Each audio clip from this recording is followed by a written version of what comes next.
Do you see what I see? Jangan lupa untuk subscribe, share, dan nyalakan lonceng notifikasinya sebagai bentuk dukungan kamu. Yakin nggak mau dapetin t-shirt spesial kontributor keren ini? Selain cerita kamu bisa didengarkan oleh jutaan telinga, kamu juga bisa dapetin t-shirt keren ini hanya dengan mengirimkan cerita pengalaman horor kamu ke email podcast.ceritahoror@gmail.com. Kami tunggu.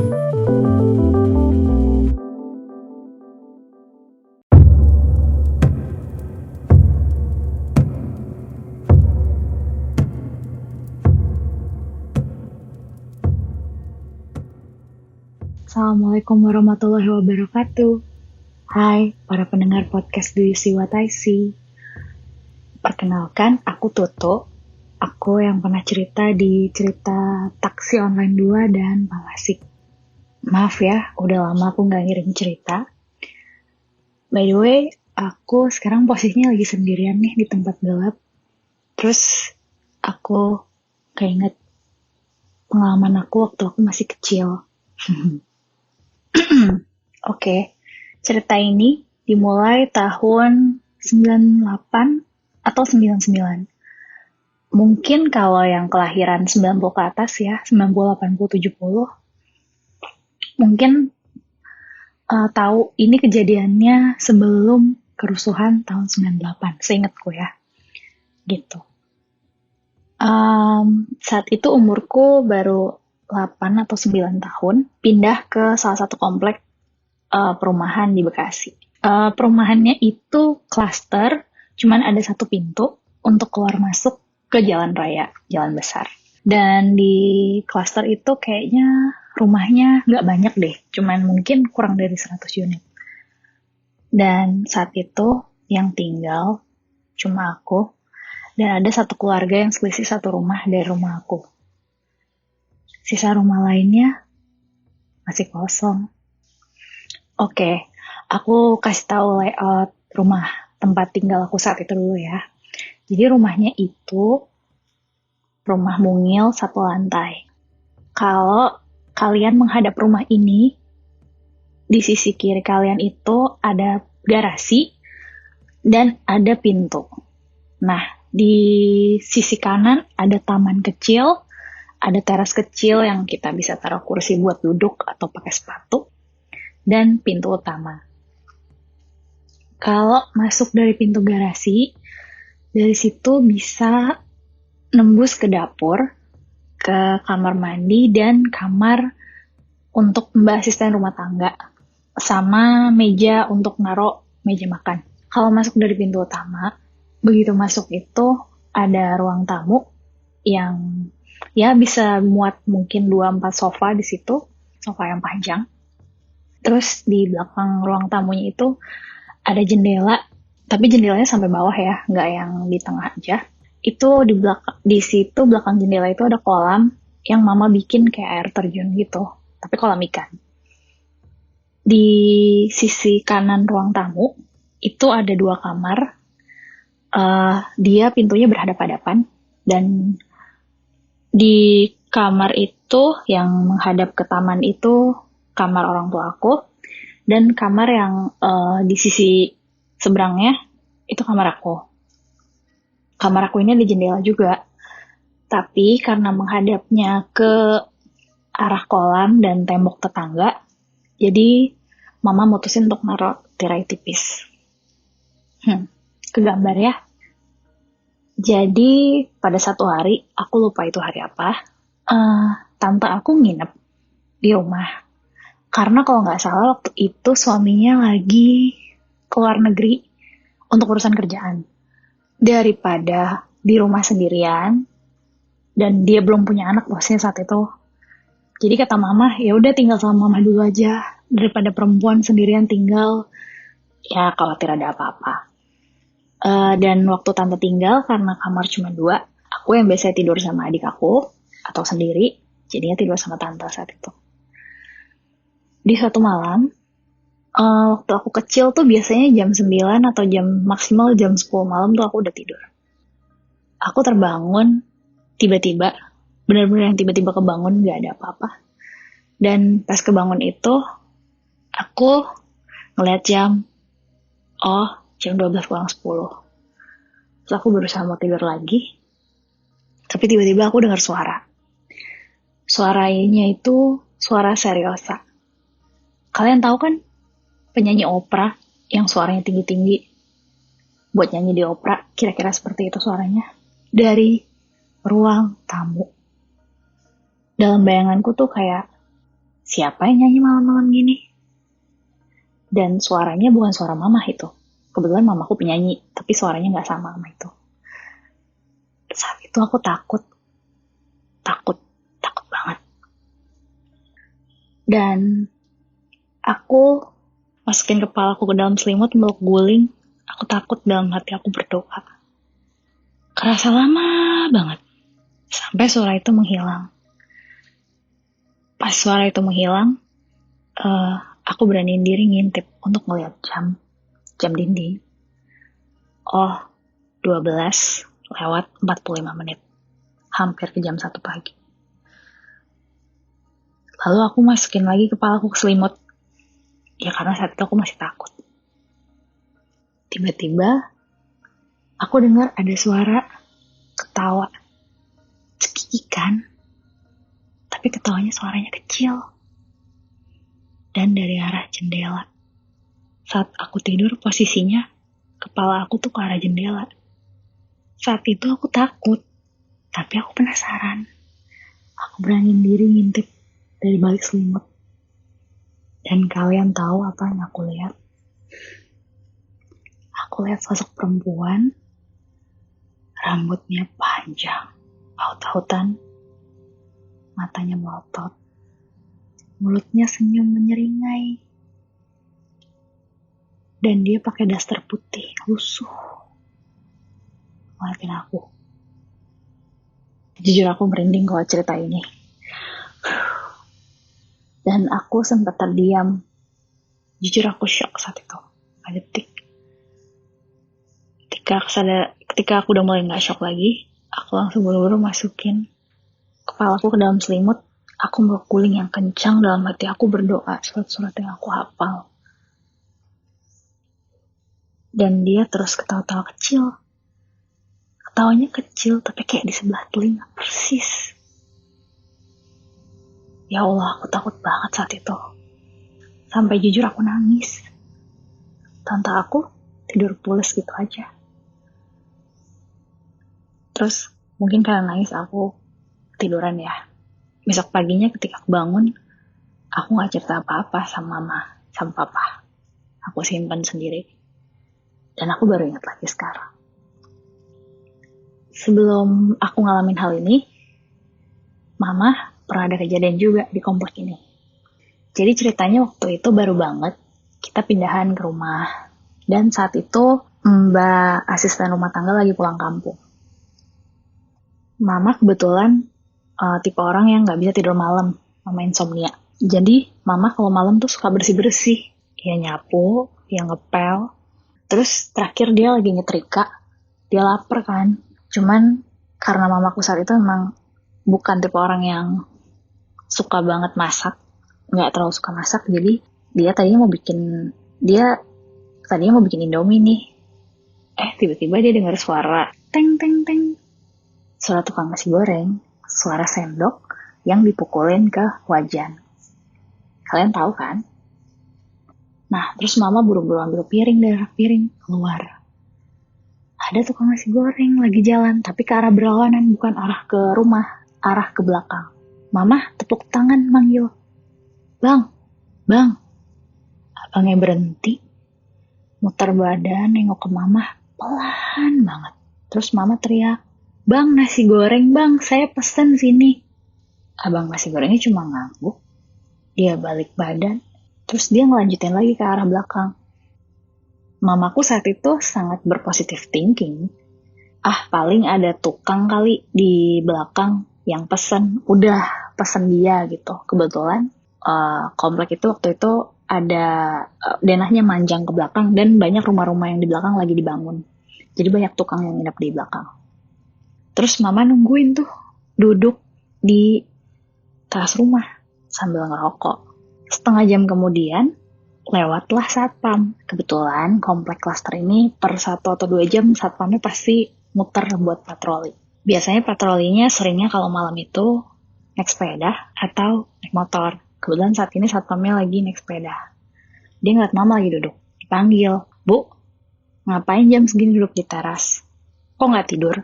Mama bilang, Mas," biasanya manggilnya gitu. "Ini, aku tadi lapar banget abis nyetrika. Terus aku liat tukang nasi goreng kan aku panggil, cuman dia malah ke belakang.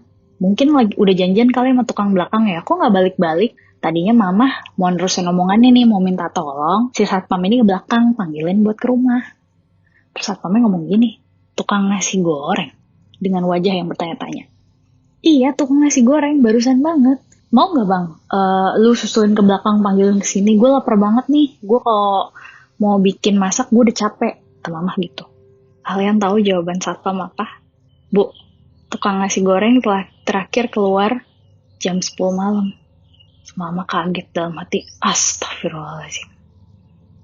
Mama bilang ke satpam, "Lah terus tadi yang aku lihat siapa?" Terdiam tuh mereka berdua. Terus habis itu sekitar mungkin terdiamnya 5-10 detik. Satpamnya bilang ke mama, "Ya udah Bu, Ibu masuk ke rumah aja tidur. Saya mau balik ke pos ya." Dan dari raut mukanya, kata mama si satpamnya kelihatan takut. Akhirnya mama masuk rumah, ngelanjutin nyetrika sampai azan subuh. Habis sholat, nyiapin baru tidur. Ada satu kejadian juga sih. Ini kejadiannya waktu itu aku masih ya umur 9 atau 10 tahun. Nah, ada tetangga baru, rumahnya di belakang. Kebetulan tetangga baru itu punya anak seumuran aku, perempuan. Kita main sepeda nih, sore-sore. Biasa aku kalau mau main, aku izin dong sama mama aku. "Mah, aku main sepeda dulu ya masih ini," nyebut nama anak tetangga. Mamaku bilang, "Ya udah, pulangnya jangan maghrib-maghrib ya. Sebelum maghrib udah pulang." "Oh iya mah." Gitu. Terus aku main sepeda. Saking asiknya main, lupa waktu. Pulanglah aku pas azan maghrib. Kebetulan, ngelewatin rumah temanku ke rumah ini, aku ngelewatin ada lapangan tenis dan taman bermain. Taman bermain tuh taman yang ada perosotan, ayunan, kegambar ya. Terus pas aku lewat sambil naik sepeda, aku lihat di situ ada perempuan. Cantik banget. Pakai kebayanya merah, rambutnya diurai, maksudnya digerai. Lagi duduk di ayunan, kedua tangannya megang rantai si ayunan ini, sambil pandangannya kosong. Dan aku saat itu negor, "Mbak, udah maghrib, kok nggak pulang?" Aku spontannya negor gitu karena mama selalu ngomong gitu ke aku kalau main sebelum maghrib pulang ya. Terus dari pandangan kosongnya itu, menghadap ke arah lain, tiba-tiba dia kepalanya gerak, ngeliatin aku, ngeliatinnya masih dengan tatapan kosong ya. Dan dia nurunin tangannya dari ayunan ke bawah. Dan kalian tahu saat itu, aku kaget dong. Tangannya panjang banget, nyampe betis. Aku diem, terus aku ngomong, "Oh ya udah deh kalau Mbak nggak mau pulang." Dan aku pulang dengan santainya. Saat itu aku nggak notice, tapi aku notice memang pas dia nurunin tangannya panjang banget. Aku pulang, mama udah depan rumah. "Kok kamu baru pulang?" "Iya mah, kasihkan main." Terus aku nggak tahu kenapa aku cerita sama mama saat itu. "Mah, tadi taman bermain ada perempuan mah, cantik banget. Tapi aku nggak kenal." "Perempuan cantik," kata mama. "Iya, cuman pakai kebaya mah, kebaya merah. Tangannya panjang banget segini mah." Aku tiruin gitu. Terus mamaku diem. Terus mamaku ngomong gini, "Tuh, besok-besok jangan pulang maghrib ya. Pulangnya sebelum maghrib." Kata mama. "Kenapa mah? Itu tadi yang kamu lihat bukan manusia." Terus aku diem dong. Terus mamaku bilang, udah sana buruan masuk mandi. Sekalian sholat dulu kan udah azan." Mama ngomong gitu. Terus aku masuk. Udah aku gak bahas hal itu lagi. Kebetulan komplek rumah ini, mama sama papa dapat rumahnya gak jauh dari pintu masuk. Ya mungkin jaraknya sekitar 300-400 meter dari pintu masuk. Dan 500 meter dari pintu masuk itu ada rumah sakit. Rumah sakitnya cukup besar, Saat itu rumah sakitnya bukan grup terkenal saat itu, dan sekarang udah ganti nama sih. Kebetulan waktu aku sekolah TK, mama kan sering nungguin nih. Kenalanlah mama sama salah satu ibu teman TK aku. Kita sebut aja Mama C ya. Mama C tinggalnya nggak jauh nih dari komplek ini. Terus Mama C itu punya suami yang emang sering kerja keluar kota dan keluar negeri saat itu. Waktu itu Mama C lagi sakit, dia ke rumah sakit itu. Dan setelah dicek, segala macam, diperiksa dokter, menurut dokter Mama C itu saat itu harus dirawat. Dokter ngasih opsi, ibu mau dirawat di sini apa saya rujuk ke rumah sakit lain. Nah, Mama C karena kerap sama Mama, dia memilih untuk di rumah sakit itu aja. Karena kebetulan dia mikirnya gini, kalau aku ada apa-apa kan aku tinggal telepon mama aku, maksudnya tinggal telepon ke rumah, jadi mama aku pasti mau deh bantuin dia atau nolongin dia kalau ada apa-apa. Atau nemenin dia, itu deh namanya rumahnya gak jauh kan. Terus dia ngabarin mama, tuh kebetulan mamaku dipanggilnya pakai nama aku, Mama Tutu. Tuh, kenapa? Kata mama, aku sakit nih. Oh sakit apa? Gini-gini, aku dirawat di rumah sakit ini. Si mama diam. Sebenarnya mama tahu rumah sakit itu ada sesuatu saat itu ya. Oh gitu, ya udah. Ntar kalau aku ada apa-apa, kamu kesini ya, temenin aku. Soalnya suami aku keluar kota, gitu. Lah terus si C, maksudnya yang teman aku ini, si C di rumah sama siapa? Oh ada mbak kok. Oh ya udah, kata mama gitu. Karena mama khawatir kan takutnya daripada si C di rumah sendirian, ya mending diajak ke rumah biar aku ada teman main juga. Saat itu mama mikir kayak gitu. Terus mama bilang, ya udah aku kesana ya. Mama temenin tuh si Mama C dari siang sampai sore, maaf. Ditemenin, ditungguin, ngobrol. Nah terus karena udah waktunya istirahat, mama pamit pulang. Mama sebenarnya pamit pulang kan karena mau mandi, mau ganti baju segala macem lah. Dan emang dia juga bilang dia gak nemenin nginep.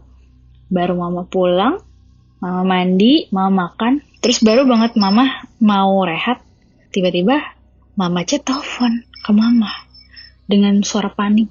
Tuh, kenapa? Kata mama, aku kesana ya sekarang gitu. Kesana naik apa? Aku jalan kaki. Gitu, dia nelfon bilang gitu. Kenapa? Aku jemput aja, kata mama. Enggak. Kalian tahu dia lari ke rumah, bawa infus. Sampai rumah dia duduk, mukanya kayak takut banget. Mama ngambil minum. Habis ngambil minum, tenang dulu. Udah tenang, mama nanya, kamu kenapa? Gitu. Jadi si Mama C ini cerita, dia telepon ke HP suaminya. Saat itu ada HP, tapi nggak semua orang tuh bisa punya ya saat itu. Dan kebetulan HP-nya saat itu cuma bisa SMS dan telepon aja. Aku telepon suami aku kan, dia bilang gitu. Nah, terus yang ngangkat perempuan, aku bingung kan. Halo, aku bilang gitu. Terus perempuan tuh jawab, halo. Nah, aku ada pikiran yang enggak nih awalnya sama suamiku kan. Terus aku tanya, ini siapa? Aku Jelita. Jelita siapa? Jelita yang deket kamu. Terus dia langsung tutup teleponnya, dia lari. Dia ambil infusnya, dia turun, dia lari ke rumah mama. Mama tuh sebenarnya udah tahu sih di rumah sakit itu ada beberapa kejadian dengar dari tetangga. Cuma mama nggak cerita sama Mama C karena menurut mama saat itu Mama C penakut gitu. Terus habis itu udah tenang, coba kau telepon lagi suami kau, kata mama gitu. Pakai maksudnya bilang coba telepon dulu suami kamu lagi. Dia telepon suaminya. Kali ini diangkat. Halo, Ma, dirawat di mana? Kata suaminya. Aku nggak jadi dirawat, Pak. Loh, kok gitu? Kan kata dokter harus dirawat. Iya, soalnya gini, Mama C cerita kejadiannya. Loh, dari tadi tuh nggak ada telepon masuk, Ma, kata suaminya. Aku tuh dari tadi pegang HP loh sambil kerja. Nggak ada Mama telepon masuk. Terus suara perempuan itu suara siapa? Sebenarnya komplek ini ada cerita-cerita lain sih. Tapi ini aku cerita yang emang kejadiannya aku dan mama alami ya. Oke, makasih udah dengerin cerita aku. Mohon maaf kalau ceritanya mungkin kepanjangan atau aku cara nyeritainnya agak beda. Semoga kalian suka. Assalamualaikum.